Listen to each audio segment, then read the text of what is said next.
আচ্ছা, রাইটার এটার একটা প্রসঙ্গ কমে বলি, রাইটার নিজে হাতে কিছুই লেখেননি, পুরোটা আমি প্রম্পটার হিসেবে রাইটার বলছেন আপনি লিখছেন এরকম কিছু। আমি আসলে আফতাবনগর চায়ের দোকানে বসে খাতা কলম নিয়ে যাই প্রত্যেক সন্ধ্যায়, উনি বলেন আর আমি লিখি। আমরা ভাবছিলাম যে কার কাছে যাব, টাকা কে দিবে। একটা প্রফেশনাল প্রডিউসারের কাছে গেলে আমাকে বলবে তুমি কি বানাইছো। তো সেই জায়গা থেকেই আমার কাছে মনে হয়েছে যে আমার তো কিছু বানাতে হবে, নাহলে আমি দেখাবো কি। আমি হয়তো ডিরেক্টর হিসেবে নতুন, নির্মাণের দুনিয়াতে নতুন না। আমার দিক থেকে আমি লক ছিলাম, ওনাদেরকে একটু কনভিন্স করতে একটু কষ্ট হয়েছে আমার, যে আমি আসলে নতুন কাজ নিয়েই সিনেমাটা বানাতে। আমার মাথায় শুরু থেকেই ছিল যে কুমকুম চরিত্রে যিনি অভিনয় করছে তাকে যেন কুমকুম নামেই লাগে। নিজেও নতুন নির্মাতা, নতুন প্রডিউসারের সঙ্গে কাজ করেছেন, সঙ্গে নতুন আর্টিস্ট বা অভিনেতা অভিনেত্রীরা ছিলেন। তাদের সঙ্গে আসলে জার্নিটা কেমন ছিল, সবকিছু মিলিয়ে শুটিং সেটে আসলে তাদেরকে কিভাবে হ্যান্ডেল করলেন, যেহেতু নতুন। আমরা জানি তারা মঞ্চে দীর্ঘদিন ধরে কাজ করেছেন, আসলে একটু যদি ওই গল্পটা একটু জানতে চাই।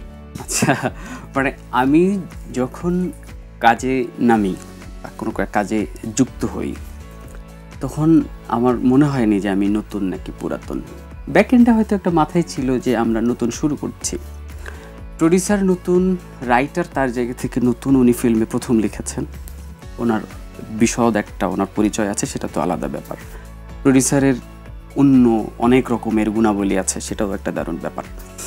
কিন্তু উনি প্রযোজক হিসেবে তখন ওই যে উনি বলছিলেনই, তাই শরীফ ভাই, যে ওনাকে যখন আমরা অফার করলাম যে আমরা এরকম একটা গল্প বাছাই করেছি, তাহলে আপনি যুক্ত হতে পারেন চাইলে, আপনি যদি ইন্টারেস্টেড থাকেন। তখন উনি বললেন যে গল্পটা কি বা এই চরিত্রগুলো কেমন ইত্যাদি ইত্যাদি। তো সেই জায়গা থেকে আমি দেখলাম যে গল্পটা শোনার পর উনি কনভিন্সড।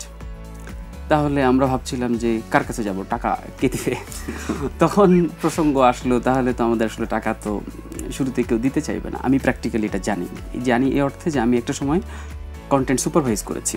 আমি অনেক বড় বড় নির্মাতাদের অফিসে এনে আমি শুরুতেই বলেছি ভাই আপনার একটা পোর্টফোলিও দেন দেখি। তো এই ধরনের প্রশ্নগুলো আমার ক্ষেত্রে করবে, এটা আমি আগে থেকেই জানি। আমি কোনো একটা প্ল্যাটফর্মে কোনো একটা প্রফেশনাল প্রডিউসারের কাছে গেলে আমাকে বলবে তুমি কি বানাইছো। তো সেই জায়গা থেকেই আমার কাছে মনে হয়েছে যে আমার তো কিছু বানাতে হবে, নাহলে আমি দেখাবো কি। কারণ আমি তো একটা সময় সার্টেন টাইমের পরে আমি সিদ্ধান্তই নিয়েছি যে আমি আসলে সিনেমায় বানাবো, তাহলে তো আমার পেছন ফিরে তাকানোর সুযোগ নেই, তাহলে আমাকে কিছু না কিছু বানাতে হবে। সেই জায়গা থেকে আমার কাছে মনে হলো তাহলে একটা কিছু বানাই। এরপরে যখন লক হলো গল্প, তখন আমরা বললাম যে চলেন সাহস করে একটা বড় সিনেমায় বানাই, এবং ফাইনালি ওনাদেরকে পেলাম। আপনার যে প্রশ্ন আসি যে নতুনদেরকে নিয়ে, আমরা যখন কাজ শুরু করেছি তখন আর মাথায় ছিল না যে আমরা নতুন নাকি পুরাতন। কারণ আমি হয়তো ডিরেক্টর হিসেবে নতুন, কিন্তু দুনিয়াতে তো নতুন না, নির্মাণের দুনিয়াতে নতুন না। তো সেই জায়গা থেকে একটা কনফিডেন্স তো আছেই, আর নিজের তো একটা টেস্ট আছে যে আমরা আসলে কতখানি পুল আপ করতে পারবো, কতখানি পারবো না। তো সেই জায়গা থেকে আমার নিজের মধ্যেও এক ধরনের শঙ্কা ছিল যে পারছি কি পারছি না।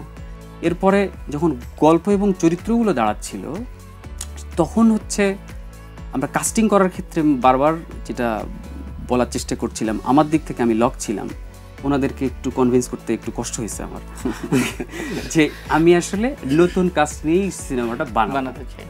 এবং যখন আমি রাইটারের সঙ্গে বসে, আচ্ছা রাইটার এটার একটা প্রসঙ্গ কমে বলি, রাইটার নিজে হাতে কিছুই লেখেননি, পুরোটা আমি প্রম্পটার হিসেবে রাইটার বলছেন আপনি লিখছেন এরকম কিছু। আসলেও তাই, মোবাইল করে পাঠিয়ে দিয়েছে না কিছু না। আমি আসলে আফতাবনগর এই চায়ের দোকানে বসে খাতা কলম নিয়ে যাই প্রত্যেক সন্ধ্যায়, উনি বলেন আর আমি লিখি। এটা প্রসেস ছিল, ওনাকে অ্যাসিস্ট করেছি মূলত। আসলে আমি আসলে এটা সৃষ্টি আসলে বলা যায় যে আসলে চায়ের দোকানেই সৃষ্টি। মানে যেটা হয়েছে যে সম্রাট ভাই বলেন উনি লিখবে না, কারণ লিখবে না এই অর্থে যে উনি লিখে পাঠাবেন, কখন পাঠাবেন না পাঠাবেন। তার চেয়েও বড় কথা হলো, যেহেতু সম্রাট ভাইয়ের সঙ্গে আমি ওনার ডিরেকশনে অভিনয় করেছি, ওনার সঙ্গে কাজ করেছি, সেই জায়গা থেকে তো ওনার একটা গুরু শিষ্য ব্যাপারও শুরু থেকে ছিল, সেটাও একটা বিষয়। আর আমার কাছে মনে হয়েছে যে আমি শুরু থেকে বিশ্বাস করি নির্মাণ প্রক্রিয়ার সবচেয়ে, সিনেমার ক্ষেত্রে সবচেয়ে ইন্টেলেকচুয়াল পার্ট হচ্ছে রাইটিং। আমি যেহেতু রাইটার না, তখন আমার কাছে মনে হয়েছে যে রাইটিং পর্যায়ের সঙ্গে আমাকে কোনো না কোনোভাবে যুক্ত থাকতে হবে। তো সেই জায়গা থেকেই আসলে মূলত লেখনীতে যুক্ত হওয়া। তো ওটার সঙ্গে যখন উনি বলছে, তখন আমরা সেটা নিয়ে আলোচনা করছি, আমি অনেক প্রশ্ন করেছি, তখন উনি আবার নতুন করে ভেবেছে, তারপর আবার লেখা হয়েছে, এরকম একটা জায়গা থেকে। তো যখন প্রডিউসারের সঙ্গে যুক্ত হলাম, তখন উনি এক ধরনের আমাকে কনভিন্স করার চেষ্টা করছিল যে তুই নতুন ভাবতেছিস, তাহলে তো নতুনদের নিয়ে তো বিক্রি করা খুব মুশকিল হয়ে যাবে। তখন উনি বলতেছে যে আমি করি, আমার বন্ধু যারা একটু মোটামুটি সেলিব্রিটি আছে তারা করুক এই চরিত্রগুলো, মেইন কাস্টগুলো। তো আমি শুনলাম এবং কিছুক্ষণ গলদ করলাম এবং তারপর পাত্তা দিলাম। কারণ আমার গল্প এবং চরিত্র ওটা ডিমান্ড করবে, এটা আমার পয়েন্ট অফ ভিউটা এরকম জায়গা থেকে, নির্মাতার পয়েন্ট অফ ভিউ থেকে, যে রঞ্জু নামে যে স্ক্রিপ্টে যে নামে চরিত্র লেখা হলো, দর্শক যেন ভিজুয়ালি স্ক্রিনে তাকে রঞ্জু নামেই দেখে, কোনো বিশেষ নামে না দেখে। যখন রঞ্জু চরিত্রে শরীফ সিরাজ অ্যাক্টিং করেছে, কিন্তু মুশকিলটা হলো শরীফ সিরাজ পরিচিত হওয়ার কারণে এটা তো শরীফ সিরাজ, রঞ্জু না, যেটা গতকালকে শো শেষে আমরা দেখছিলাম যে এটা তো রঞ্জু। আমার মাথায় শুরু থেকেই ছিল যে কুমকুম চরিত্রে যিনি অভিনয় করছে তাকে যেন কুমকুম নামেই লাগে, মতি নামে যিনি করছেন যেন মতি, যে মহাজন নামে যিনি চরিত্রে অভিনয় করছেন যেন মহাজন।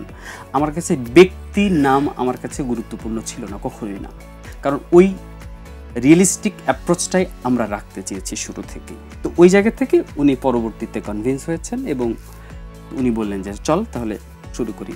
ওনার অনেক চাপ গেছে, সেটা আমি জানি, টাকা যার যায় তার চাপটা একটু বেশি, শেয়ার বলতে